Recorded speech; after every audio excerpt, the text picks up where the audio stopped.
Hi guys, நான் உங்கள் குணாமூர்த்தி. நம்ம சேனலில் இந்த வருஷம் ஐபிஎல்லை பற்றி தான் பேசிகிட்டு இருக்கோம். ஐபிஎல்லில் ஒவ்வொரு மேட்சையும் எப்படி போய்கிட்டு இருக்கு, எந்த டீம் பிளே ஆஃப்குள்ளே போகும், பிளே ஆஃப்குள்ளே போகாது. அது மட்டும் இல்லாமல் இந்த வருஷம் T20 வேர்ல்டு கப் வேறு வருது. இந்த வேர்ல்டு கப்பில் எந்தெந்த பிளேயர்ஸ் இந்தியன் பிளேயர்ஸ் இருப்பாங்க, இருக்க மாட்டாங்க அப்படின்றத பற்றியெல்லாம் பேசிகிட்டு இருக்கோம்.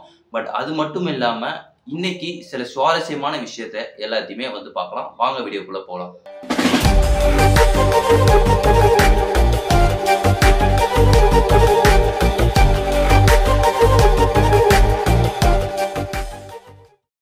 இந்த வருஷம் வேர்ல்டு கப் வரப்போகுது.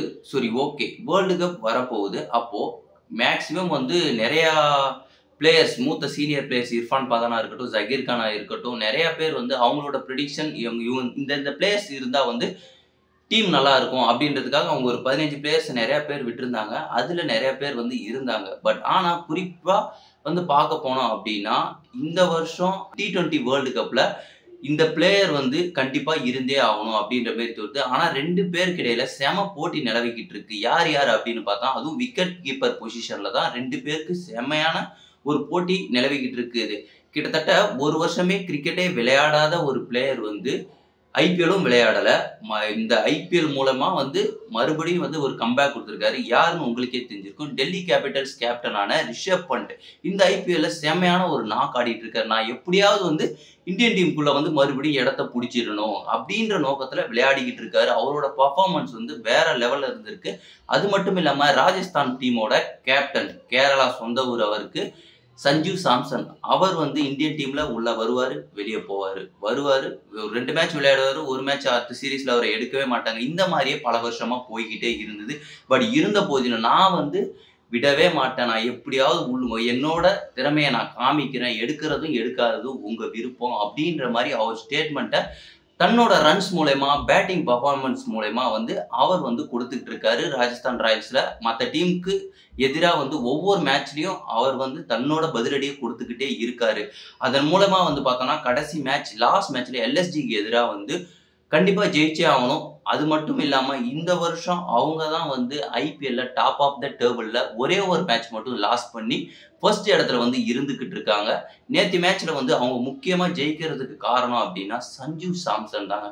அவரோட ஆட்டம் அதிரடியா இருந்தது. அது மட்டும் இல்லாம எந்த பால் அடிக்கணும், எந்த பால் அடிக்க கூடாது அப்படின்றதுல கவனமா இருக்கிறாரு. அதே போலவும் ரன்ஸையும் ஹிட் பண்ணாரு.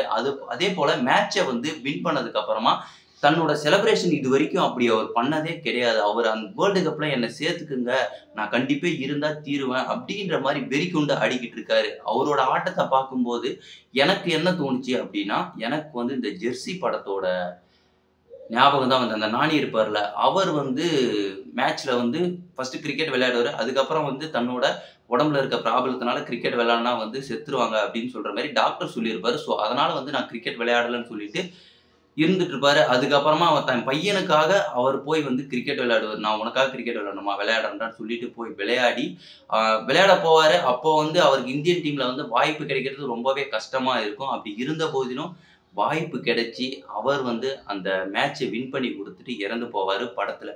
பட் ஆனா அவருக்கு இந்தியன் டீம்ல வாய்ப்பு கிடைச்சதுன்னா ரொம்பவே நிறைய ரசிகர்கள் சந்தோஷப்படுவாங்க. உண்மையாலுமே அவர் இருந்தா நல்லா இருக்கும். சஞ்சு சாம்சன் T20 வேர்ல்டு கப்ல தயவு செஞ்சு, எங்க தினேஷ் கார்த்திக் வயசாயிடுச்சு, அவர் அடிப்பாரா அடிக்க மாட்டாரான்னு தெரியல கண்டிப்பா. பட் ஆனா சஞ்சு சாம்சன் இருக்கணும், பேண்ட்டும் இருக்கணும்ன்றதுதான் என்னோட ஒப்பீனியன். அண்ட் தென் ரசிகர்களாகிய இந்த வீடியோ பார்த்துக்கிட்டு இருக்கீங்கல்ல, உங்களோட ஒப்பீனியன் என்னன்றத அப்படியும் கமெண்ட்ல சொல்லிடுங்க.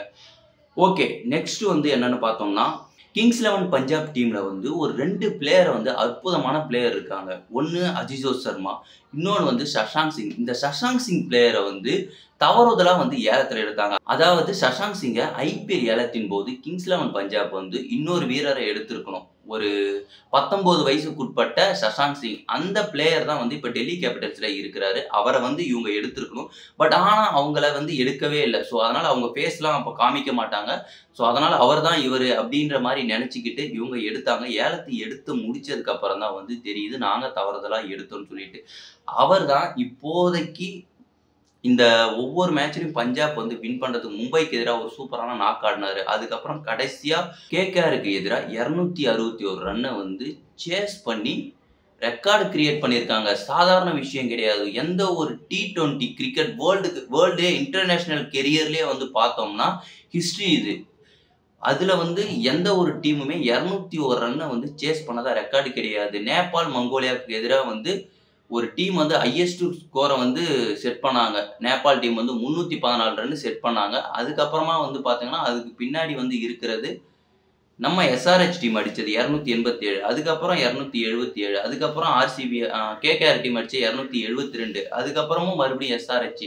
அதுக்கப்புறமும் மறுபடியும் கிங்ஸ் 11 பஞ்சாப் அடிச்சு ஒரு ரெக்கார்ட வந்து கிரியேட் பண்ணியிருக்காங்க. இந்த ஐபிஎல் மூலயமா வந்து T20 இன்டர்நேஷனல் கெரியர் வரலாறுலயே ஒரு 261 ரன்ன வந்து சேஸ் பண்றது சாதாரணமான விஷயம் கிடையாது. சேஸ் பண்ணி அவங்க ரெக்கார்ட வந்து கிரியேட் பண்ணியிருக்காங்க கிங்ஸ் 11 பஞ்சாப் டீம். அது யாரால முடிஞ்சது அப்படின்னு கேட்டோம்னா, கண்டிப்பா team work. And Johnny Bairstow இந்த வருஷம் ஐபிஎல்ல எந்த ஒரு மேட்ச்லயும் அந்த அளவுக்கு பெர்ஃபார்மன்ஸ் பண்ணல. இந்த மேட்ச்ல தான் வந்து 100 ரன்ஸ் அடிச்சாரு. அது மட்டும் இல்லாம நாட் அவுட் அவரு. அண்ட் தென் சஷாங்க் சிங் அன்னைக்கு பால வந்து அந்த அளவுக்கு ஒரு பவர் ஹிட்டிங்கா அடிக்கிறார். ஆனா வயசு அவருக்கு பார்த்தோம்னா கிட்டத்தட்ட 30 அபோவ் தாங்க. அந்த மாதிரியான ஒரு நாக் ஆடினாரு. அவர் கண்டிப்பா வந்து இதே மாரி நாக் ஆடிக்கிட்டு இருந்தாருன்னா, கண்டிப்பா இந்தியன் டீம்ல ஏதாவது ஒரு காலகட்டத்தில அவருக்கு வாய்ப்பு கிடைக்கும். பட் அவர் ஏஜ் முடியறதுக்குள்ள கண்டிப்பா எடுங்க. நம்ம இந்தியன் டீம்ல ஒரு பாலிடிக்ஸ் இருக்கு. என்ன அதுன்னா, ஒரு குறிப்பிட்ட ஏஜ் ஆயிடுச்சு அப்டின்னா வந்து இவங்க ஏஜ் ஆயிடுச்சு. ஸோ அதனால வந்து ஒரு இளம் வீரரை எடுக்கலாம் அப்டின்ற மாரி சூஸ் பண்றாங்க. என்ன பொறுத்தவரைக்கும் நீங்க ஏஜ் பார்க்காதீங்க. நல்லா கன்சிஸ்டன்ஸியா பெர்ஃபார்மன்ஸ் குடுக்குறாங்களா, அவங்கள சூஸ் பண்ணுங்க. இப்போ பார்த்தோன்னா, தல தோனி 42 வயசு ஆகுது. இந்த 42 வயசுலயும் இன்டர்நேஷனல் கெரியர் எதுலயுமே அவர் விளையாடல. ஓடிஐ, T20 எல்லாத்துலயும் வந்து முற்றிலும் ஓய்வு பெற்றிருக்காரு. ஓய்வு பெற்ற போதிலும் அவரோட பெர்ஃபார்மன்ஸ வந்து கொடுத்துக்கிட்டு இருக்காரு இந்த வருஷம் ஐபிஎல்ல. இந்த வருஷம் ஐபிஎல்ல இதுவரைக்கும் களமிறங்கின மேட்ச்ல ஒரு மேட்ச் கூட அவர் அவுட் ஆகல அப்படின்றதுக்கு செம்மையான ரெக்கார்ட் வச்சிருக்காரு. லாஸ்ட் 2 ஓவர் தான் இறங்குறாரு. இறங்கி தன்னோட டாமினேட்டான பெர்ஃபார்மன்ஸ கொடுத்துக்கிட்டு இருக்காரு. இதன் மூலமா வந்து நிறைய ரசிகர்கள் என்ன சொல்றாங்க அப்படின்னா, தல தோனிய கொஞ்சம் T20 வேர்ல்டு கப்ல ஒரு மென்டாரா போடுங்க. அப்படி இல்லன்னா வந்து ஒரு பிளேயரா கண்டிப்பா எடுங்க. மறுபடியும் கேப்டனா கூப்பிடுங்க அப்படின்ற மாரி வந்து சொல்லிக்கிட்டு இருக்காங்க. ஸோ அதனால நான் என்ன சொல்ல வரேன் அப்படின்னா, பிளேயர வந்து பிளேயரா பாருங்க. ஏஜ் வந்து ஒரு இதுவே கிடையாது. ஒரு தடைப்பொருளே வந்து கிடையாது. அவங்க நல்லா பெர்ஃபார்ம் பண்ணாங்கன்னா, கண்டிப்பா சஷாங்க் சிங்கா இருந்தா என்ன, யாரா வேணாலும் இருந்தா என்ன, 40 வயசு, 50 வயசு கூட ஆகட்டுமே. அவங்க ஃபிட்டா இருக்காங்க அப்படின்னு யோயோ டெஸ்ட் மூலியமா அவங்க நிரூபணம் ஆகுது அப்படின்னா, நல்லா விளையாடுறாங்க அப்படின்னா, கண்டிப்பா எடுங்க. தப்பே கிடையாது. சிஎஸ்கே டீம்ல இன்னைக்கு வந்து ரிச்சர்ட் கிளீசன வந்து ரீப்ளேஸ் பண்ணியிருக்காங்க. ஒரு 4 நாளைக்கு முன்னாடியே வந்து அந்த நியூஸ் வந்துடுச்சு.